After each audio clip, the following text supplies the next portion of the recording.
Well, I first got introduced to shooting from my father, Dan Smitchko, who started cutting edge bullets. He started that back in 2005. So I really actually never really had an interest in shooting or hunting at all. And then once he started that, I got really interested in learning about the ballistics and every aspect of it in general. So that's kind of how the bug started. I kind of got more involved in it over the years, and now I'm here. Well, it was a really long process. I think that every preparation takes a lot longer than what you ever imagined it would be. And it ends up being so much more than what you ever imagined it was going to be. So, initially it was deciding on cartridge, and then it was, getting the barrel, getting the gunsmith, everything to actually come together, and then the practice begins, and then the load development starts. So it was a pretty long process. I mean, we started actually shooting on the range and doing load development about 5 months ago. So, it just took a lot of practice. We had to find land to shoot on, obviously, because, there's really not many places out there that you can shoot 2 miles, especially in Pennsylvania.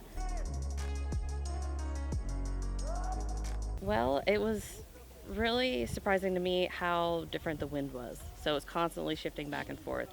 It was not predictable at all.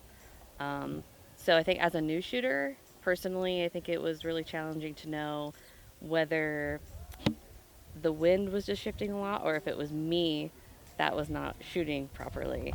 It just kind of becomes this gray area, and you're like, well, was it me? Or, was it a bad wind call, or what was it? So you kind of always second guess yourself. But I guess it was reassuring to know that other people were having issues with the wind as well. It definitely is not easy up here in these mountains. I was actually really surprised by how welcoming everybody was. I wasn't really expecting that, just because it's like, oh, I thought everyone would be like, oh, what's this dumb chick doing here? But everybody's really welcoming. Everybody comes up and, wants to talk to me and introduces themselves, and super friendly.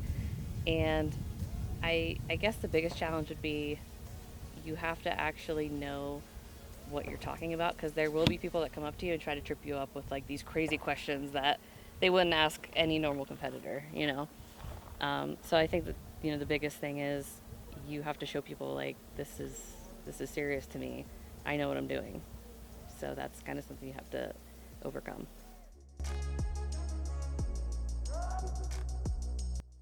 Don't be afraid to ask people for help and advice. I think that it can be extremely intimidating whenever you're first getting involved in it, but for the most part, people will help you out if you ask. And, even if you're on a forum like longrangeonly.com or Sniper's Hide, people are generally very helpful if you have questions. So just don't be afraid to put yourself out there and try to get as much knowledge as possible.